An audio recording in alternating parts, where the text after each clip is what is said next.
वहाँ backward forward जातिवाद को बहुत अधिक है।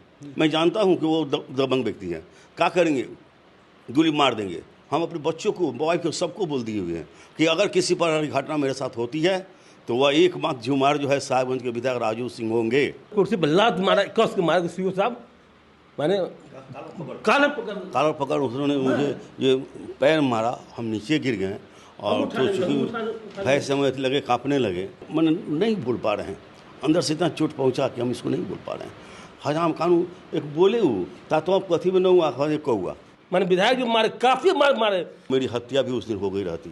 और उनका एक बॉडीगार्ड जो मैगी लेके घूमता है वो भी हाथ मेरे ऊपर छोड़ा, एक सरकारी कर्मी को छोड़ा। उससे अधिक बेइज्जती जो है सर दूसरा कुछ नहीं, एक सरकारी नौकर के लिए, सरकारी अधिकारी के लिए और निम्न जाति के व्यक्तियों के लिए। हमारे हाथ में एक एफआईआर कॉपी है और ये एफआईआर किया गया है मुजफ्फरपुर के साहेबगंज के जो विधायक हैं भाजपा से राजू कुमार सिंह उन पर, और हमारे बगल में है सर्किल इंस्पेक्टर सीआई साहब और इधर हैं सीओ साहब सर्किल ऑफिसर। इन दोनों का आरोप है कि भाजपा के विधायक राजू कुमार सिंह ने हमें अपने पास बुलाया, हमारे साथ मारपीट की। सीओ साहब जो हैं अति पिछड़ी जाति से आते हैं और सीआई साहब अनुसूचित जाति से आते हैं, दलित समाज से आते हैं। क्या हुआ मामला पूरा, हम पहले सीओ साहब से जानना चाहेंगे कि पूरा मामला क्या है सर कि आपको एक विधायक पर एफआईआर करना पड़ा। हाँ, मेरा नाम अनिल हुसैन हुआ और सर्किल ऑफिसर पारू हुए और हमारी शिकायत जो है साहबगंज विधायक श्री राजू बाबू राजू से है। जब मैंने प्रभार ग्रहण किया तब से ही जो मुझे टारगेट में रखे रहे, बुलाते रहो कैसे वैसे कुछ बहाना कर जो है हमको डिमोलाइज करते थे। एक दिन ऐसा हुआ जिसमें मैं प्राथमिक दर्ज हुआ हूँ। लगभग 11 बजे के आसपास फ़ोन आया उनके अर्दली का, उनके फिर लास्ट उनके वती से किसी सब आइए 10 मिनट काम है, ठीक है साहब भेंट करने के कदम बोला। तो गए तो पहले से वहाँ 60-70 व्यक्ति जो है मौजूद था और वह ऐसा जब इन किए तो ऐसा लग रहा था कि कुछ न कुछ अशुभ होगा।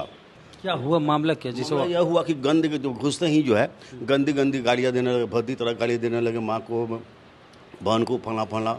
वह सुनकर 54 वर्ष का उम्र में हम आए यहाँ पर और पारू ये मैंने सीओ हुए तो उन्होंने एक टारगेट की तरह कमज़ोर जाति कहा, ये है वो है जाति कहते हुए सलाह जाम करना मैंने बहुत ही गंदा, जिसको मुझे प्रकट करने में कठिनाई हो रही है और एक प्रतिष्ठा का दाग लग गया।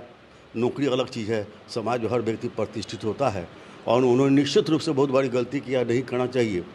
जो हम लोग सह गए इसलिए कि वो दबंग हैं, हम उनसे नहीं जीत सकते हैं। लेकिन जैसी स्थिति इस बार हुई है हम उम्मीद करते हैं कि नहीं, सब चीज़ छोड़कर मैं इनके खिलाफ़ जो है लड़ूंगा और न्याय मुझे चाहिए। और हम चाहते हैं कि जो है बड़े स्तर पर ये जाए और यहाँ पर आवे और अपना जो है ठीक करें। अच्छा, सीआई साहब से जानेंगे सर आपका क्या नाम हुआ सर? चंद्रदीप कुमार राम, अनुसूचित जाति। अनुसूचित सर तो थोड़ा अभी भी डरे हुए हैं कि ऐसी घटना घटी, क्या हुआ पूरा मामला सर आपसे जानना चाहिए। हुआ सर के 11 तारीख को 11 अप्रैल का मैटर है। सीओ साहब को फ़ोन किए कि कहाँ सीआई साहब चंद्री बाबू ये चलना है, पारू चलना है मुजफ्फरपुर से। ये विधायक जी बुलाए हैं, विधायक जी बुलाए, राजू बाबू बुलाए हैं, साहबगंज विधायक राजू बाबू बुलाए हैं, साहब जी ने उनसे चलते मिल लें। 11 साढ़े 11 बजे की बात है। तो वहाँ उनके हम गए, हम लोग सीओ साहब का चलिए साथ चलिए, हमको डर लगता है कि आप रहिएगा तो हमारा हिम्मत बढ़ जाएगा, नहीं तो उनके यहाँ जाने में डर लगता है। तो चलिए हम कहे चलिए सर, इनके साथ निकल गए। जाते माता जब रूम में हमारी जब खोले, रूम में जब घुसे अंदर क्या लगभग 2:30-3 बजे के बाद, 3 बजे के लगभग जिस चीज़ शब्द को मैं बयान नहीं करते ऐसा शब्द जाति ही मात्र हमको बोले। सीओ साहब मेरे चरणदीपा चमरवा का लिखा है, चमरवा के लिए आया है तो साथ है बैठ गया। तुमको सर ऐसा क्या कहा बोल रहे गाड़ी, हम लोग आदमी, हम भी इंसान आदमी सर, क्या गलती हम किए हैं? बैठ ऊँचे बात में बात मत करो, ऊँची बात मत करो। बैठ के गाली गलौज करने लगे, भाई है मार सीओ साहब कुर्सी पे बैठे। अब सीओ साहब कुर्सी पे बैठते मारते कुर्सी पर लात मारा, कस के मार के सीओ साहब माने कालर पकड़ उन्होंने मुझे ये पैर मारा, हम नीचे गिर गए और तो चूँकि भय समय लगे, कांपने लगे, तो मैंने उठाया। और इनकी एक स्टाफ है मेरे यहाँ टाटा ऑपरेटर, उसका नाम सोनू कुमार है। जी। तो सोनू वो लड़का शुरू से ही उस तरह लग रहा था, कोई व्यक्ति काम करने जाता था उसको गाली देता था, उसको अपशब्द बोलता था, कहता नहीं है वहाँ जाओ। तो इसके हटाने के लिए, स्थानांतरित यहाँ से मुक्त करने के लिए मैंने डीएम साहब को लिखा था कि आवेदन पत्र जरूरी है। नहीं होने पर वहाँ कुछ भी घटना जो है, फीलिंग वहाँ बहुत है, वहाँ बैकवर्ड फॉरवर्ड जातिवाद को बहुत अधिक है और सबसे अधिक जो इन्हीं के यहाँ जो है गुजरता है। तो उसके बारे में सलाह तुम क्या है रे, तुमने मुझसे अनुमति क्यों नहीं लिया सोनू को हटाने के लिए? और सोनू को इंगित करते कह दो तुम साला मौका क्यों मारो साले सीओ को उसी वक्त। हालांकि विधायक मेरे नहीं है पारू के, लेकिन पारू में 22 पंचायत पड़ता है जिससे कानून का अथी रहता है। हमारे पंचायत में जो ये अशोक बाबू हैं वो बहुत ही अच्छे हैं, किसी प्रकार का उनका किसी वजह से नहीं रहा, लेकिन इनका जो है बना रहा कि है। हम बहुत आहत हैं इसकी लड़ाई से। मेरी माँ को गाली दिए, माँ मेरी 75 वर्ष का अवस्था में माँ मर गई। मैंने कहा बुला देते हैं स्वर्ग से अपनी माँ को। बहन 50-55 वर्ष सुन रहे हैं, उनको आह लगेगा और उनकी पतन होगा। आपके एफआईआर कॉपी में लिखा हुआ है कि तुम्हें और चंद्रदीप कुमार को बाजार में पेड़ से बांधकर जूता मारेंगे, तुम दोनों को किसी भी रेप केस में फंसवाएंगे या कहीं भी चलते राह में हत्या करा देंगे। ऐसी स्थिति बनाएंगे कि लोग हत्या को भी दुर्घटना मानेंगे। ऐसा बोले एकदम 100%। हमारे स्टाफ के सामने उन्होंने लात से मारा और जूता की बात करते हैं, जूता से मारेंगे, पेड़ में बांध कर मारेंगे, प्रशासन को बुलाएंगे, ये बुलाएंगे, है ना। तो मैंने कहा इस बार कहा कि यह हद हो गया है, इस हद को हमको समाप्त करना पड़ेगा। कम से मेरी समस्या हम दूसरों ने, है ना। तो इसलिए हम इस स्तर पर हम लोग आए हैं कि आप लोग मेरा सहयोग कीजिए। आपके साथ मारपीट भी किए विधायक? मारपीट भी हुआ, अरे मारपीट हुआ, गाली गलौज हुआ वो। और हम कहते हैं कि अगर मैं हूँ तो आप अलग बोलकर बात कीजिए, आप सेक्रेसी मेंटेन कीजिए, कभी भी उन्हें ओपन में। अच्छा, और सोनू कुमार को क्यों हटाना चाहते हैं? सोनू कुमार को इतना हटाना चाहते हैं कि वो लड़का डीसी लाड कोर्ट में भी था, तो कहा जाता है कि वह जो है इधर से उधर बहुत किया। हमारे पास भी रहा तो उसका चेहरा देखते थे, नहीं अच्छा लड़का है, जिसका उसको हम चाबी भी दे दिए थे डोंगल का। देखिए डोंगल का चाबी भी दे दिए थे। और उसने जानते तो बाढ़ में लग गए हम लोग, चुनाव में लग गए हम लोग, तो इसको मौका नहीं मिला चाबी लेने का। आज तक स्टाफ पर तो विश्वास करना है, सरकारी कार्यक्रम तो विश्वास करना, उस विश्वास का था तो मैंने उसे दे दिया। 4 महीना वो रखा, और चूँकि 4 महीना रखा और उसको तो पासवर्ड आईडी जो है लेने में हमको 5 दिन 6 दिन लगा दिया। लास्ट आईटी है, उसको कह जाओ तुम उससे चाबी मांगो, देगा कि नहीं देगा तो हम एफआईआर करेंगे।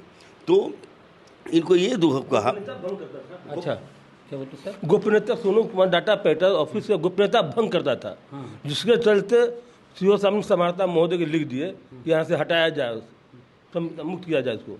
एफआईआर में लिखा हुआ चंद्रदीप कुमार को थप्पड़ चलाकर मारे। जी सर। तो चंद्रदीप कुमार आप ही हुए? जी सर, हमको मारे पीटे, हमको भी कार्य मारे भी। सब कहाँ सीओ साहब के मारे बाद हमको भी मारे, जो इतना कभी ऐसा कभी नहीं दिखा। इतना 40 साल मरते हम नौकरी किए, अब तो भविष्य में हम लोग कोई था नहीं सुबह रात भर नहीं सोए हैं। मेरी माँ ऊपर चली गई है, माँ का बेटा हूँ, मेरा भी खून है। और ऐसे ऐसे विधायक जीत जाते हैं, ऐसे ऐसे ही करते हैं। मैं जानता हूँ कि वो दबंग व्यक्ति हैं, क्या करेंगे, गोली मार देंगे। हम अपने बच्चों को, वाइफ को, सबको बोल दिए हुए हैं कि अगर किसी पर घटना मेरे साथ होती है तो वह एकमात्र जुमार जो है साहिबगंज के विधायक राजू सिंह होंगे। हमने इस बात को कहा। और अब हिम्मत, मैं हारूँ या जीतूँ, पैरवी हो ना हो, अपना पर हो ना हो, लेकिन इनके खिलाफ रख हम समाज का समाज उजागर करेंगे हम। और बार बार कहना, एक बार कहा गया कि सीओ साहब आपको पीछे पीछे चीड़ देंगे। बीडीसी बैठक समाप्त हो चुका था, उस वक्त मुझे बुलाया गया। तो हमारे लिए प्राथमिकता जो है लॉ एंड ऑर्डर है, डीएम साहब का आदेश था लॉ एंड ऑर्डर, वहाँ जाना हम चाहे वहाँ चले गए। लेकिन इनकी अवांछित लाभ को पूरा नहीं करने के कारण ये सब गर्त हो रहा है। विभाग में लिख के दिए? विभाग में लिख कर दिए हैं मैंने कि और डीएम साहब को दिया, डीएम साहब सारा प्रशासन मेरे साथ है। जहाँ इस तरह का विवाद हो गया, आप वहाँ अब रहना चाहेंगे या वहाँ से ट्रांसफ़र कराना चाहेंगे? न रहेंगे तो भागेंगे क्यों भागेंगे? रहेंगे, भागेंगे नहीं, रहेंगे। और अपने कानून के तहत, अपनी प्रशासनिक प्रतिष्ठा के हित में और मर्यादा के हित में हम डीएम साहब, एसपी साहब जो आते हैं उनके हित में, ये चूँकि प्रशासन के लिए चुनौती है। और वो लिखे मैंने एक बार और, लेकिन मुझे ट्रांसफ़र नहीं चाहिए, मुझे न्याय चाहिए। हम ऑफिस में काम करेंगे लेकिन हमको भी सुरक्षा चाहिए। डीएम साहब से अनुरोध मैंने किया है। अगर ऐसा ये तो निश्चित है, जिस तरह कहा कि वो कभी कर सकते हैं, तो मैंने भी इस लाइन दिया है सर। और दुख होता है कि हम लोग बड़ी संघर्ष से पढ़े लिखे और एक अधिकारी बनने में बहुत सारा का दिक्कत होता है। तो इसमें थोड़ा हमको क्या मैंने नहीं बोल पा रहे हैं, अंदर से इतना चोट पहुंचा कि हम इसको नहीं बोल पा रहे हैं। अगर वो लड़का नहीं तो तुम आप गाली दो ना यार। विधायक जब गाली दिए, डांटिए फटकारिए, अकेला कीजिए ना, मेरी भी तो अपनी प्रतिष्ठा है। तो सला तुम प्रतिष्ठा है, हजाम कानून एक बोले वो ता तो आप कथी में न हुआ कहुआ। वहाँ हम लोग बोल नहीं पाते थे कि बहुत सारे लोग था। उससे अधिक बेइज्जती जो है सर, दूसरा कुछ नहीं। एक सरकारी नौकर के लिए, सरकारी अधिकारी के लिए और निम्न जाति के व्यक्तियों के लिए। और ऐसे ही ऐसे व्यक्ति जो है समाज जो दूसरी सिस्टम को बदल कर अपने आप कमाने के लिए, कुछ करने के लिए सभी को बेहुदा मूर्ख बनाते रहते हैं। वो बोले हैं राजू सिंह जी कि हमने फटकार जरूर लगाई लेकिन हमने मारपीट नहीं की। वो व्यक्ति जो कभी झस बोलता है क्या? और पूरे ब्लॉक के पूरे स्टाफ के साथ ये जो उनके सिस्टम में आ गया वो बहुत अच्छा है, जो सिस्टम नहीं है वो बहुत अच्छा नहीं है। उनका इर्द गिर्द रहने वाला सभी व्यक्ति ब्लॉक अंचल का शोषण करता है लोग, जैसा कि स्टाफ कर्मचारी और बोलता है। तो मैंने कहा कि जब लोकल जो है तो नहीं चर्चा करना अच्छा नहीं लग रहा है हमको। जैसा कि रो दिए, हमको तो नहीं लगता है कि कोई झूठ कह के आदमी रो देता है। नहीं सर, झूठ क्यों झूठ बोले? जो ऐसा इज्जत लूटा गया, मारा गया, पीटा गया, काला कहा ना हरजुन है, चमरवा है, फन्ना है, चिन्ना ये है। और प्रमुख भी बैठा, प्रमुख पति भी बैठे हुए थे, सोनू डाटा ऑपरेटर भी था, झुमका सिंह थे। प्रमुख के पति हैं वो भी तो दलित समाज के, वो भी दलित, वो भी था। पासवान जी, विजय पासवान था। आपके पक्ष में बोलेंगे वो? नहीं बोलेंगे, वो तो उनका कठपुतली उनका इशारा पर खोलता है, नहीं बोलेगा क्योंकि प्रमुख नहीं फरमाया। एक तो प्रमुख के पति हैं, प्रमुख नहीं है वो। तो जिस तरह बाइट या जिस तरह वो व्यवस्था किए थे वहाँ पति को नहीं होनी चाहिए था। लेकिन कर जो भी हो, उनसे रिलेशन है, नाता जो है वो बनाया गया, तो वो तो उन्हीं के लिए बोलेगा। मुझे दिक्कत यह न्याय का, इसका मतलब नहीं कि हम कहते हैं कि किसी का हत्या हो जाती है, गरीब आदमी या दलित और बैकवर्ड क्लास की हत्या हो जाती है, तो वो खोजने कहाँ जाएगा? वो सभी वो सब कोई अगल बगल के लोग उसके खड़ा भी नहीं होगा उसके लिए। उसका यही हमने सोचा। तो मेरा गवाह ये है, इनका मेरा गवाह है, बस हम लोग दिशा नहीं है। अगर रखना है, कुछ कार्य करना है तो करें। मुझे तीसरा जो है नहीं, हम दोनों आदमी के तीसरा का ही है। और कैसे नहीं बोलेंगे, क्यों नहीं, हम कहाँ से ले आए थे कर जो है। जब से आप वहाँ पे प्रभार लिए तब से आपके ऊपर वो क्यों पड़े हुए आपके विरोध में? देखिए, मैंने विधायक जी जो राजू बाबू हैं, साहब जी विधायक, उनका अपन एक अलग ढंग का शैली है। और न को न यश को यश, बस वही दो जानते हैं। वो हमारा काम होना चाहिए अच्छा या नहीं होना चाहिए। सर एक बार पहले माना गया, मुकुल ठाकुर जो मुखिया, वर्तमान में पारू के मुखिया है, मुकुल ठाकुर मुखिया जी है, उनके वहाँ भी इनको मारा गया। विधायक जी मारे, माने विधायक जी मारे, काफ़ी मारे। इसी पर मुकुल बाबू भी उन पर हाथ चलाते, भाई तो हमारे यहाँ सीओ आया तो क्यों हाथ चलाते मारता रे? मुकुल बाबू मुखिया के हम गए, वहाँ पर विधायक जी 10 आदमी 20 आदमी पहुँच गए, वहाँ भी इनको मारा गया। वहाँ कौन हाथ? मुकुल बाबू बचाए, विधायक जी राजू बाबू इन पर हाथ चलाया गया। ऐसे 1 महीना पहले की घटना है। तो तब क्यों नहीं आप लोग एफआईआर की? नहीं कर सोचे, डरते थे, नहीं कर। इस बार उन पर पहले से भी कई एक्चुअली हुआ क्या सर, मुकुल बाबू एक प्रतिष्ठित और सामाजिक व्यक्ति हैं, जॉब भी करते हैं। वो तो देख लिए उनको, तो वहाँ कहा गया, वहाँ कहा गया मैंने हम जिंदगी भर उनका अथी हो रहूँगा मुकुल बाबू का, जिन्होंने मुझे बचाया। अगर नहीं रहते तो मेरी हत्या भी उस दिन हो गई रहती। और उनका एक बॉडीगार्ड जो मैगी लेके घूमता है, वो भी हाथ मेरे ऊपर छोड़ा, एक सरकारी कर्मी का छोड़ा। मैं उसको सस्पेंड कराऊंगा और वहाँ से तुरंत उसको फिर मैं, जो मेरी प्रतिष्ठा को ले लिया वो व्यक्ति, है ना। तो एक तो ये, तो मैंने कहने का मतलब ये, मैंने अब क्या, अब वही को नहीं जाएंगे तो मेरे लिए, समाज के लिए। जो विधायक जी उन पर पहले से भी मर्डर का भी केस है। तो पारू प्रखंड के अंचलाधिकारी और अंचल निरीक्षक हमारे साथ हैं और इनके साथ मारपीट की घटना हुई। इनका कहना है कि राजू कुमार सिंह जो विधायक हैं साहेबगंज मुजफ्फरपुर के, वो इनके साथ मारपीट किए, जाति सूचक बात बोले और धमकी भी दिए। कुर्सी पर ये बैठे थे तो कुर्सी पर लात मार के इनको गिरा दिए। इस तरह की घटनाएं बिहार में हो रही है। कहा जाता है सोशल जस्टिस की सरकार है बिहार में। और आज इनके साथ हुई जो बातें हुई, कभी कर्पूरी ठाकुर के साथ होती थी, इनके साथ जो कुछ हुआ दलितों के साथ अक्सर होता है। तो इनको न्याय मिलेगा, आपको लगता है? दीजिए कमेंट में अपनी प्रतिक्रिया। और फेसबुक पे वीडियो देख रहे हैं, पेज को लाइक फॉलो नहीं किया तो कर लीजिए। यूट्यूब पे वीडियो देख रहे हैं, सब्सक्राइबर नहीं है तो घंटी बजा कीजिए। जय भीम, जय भारत।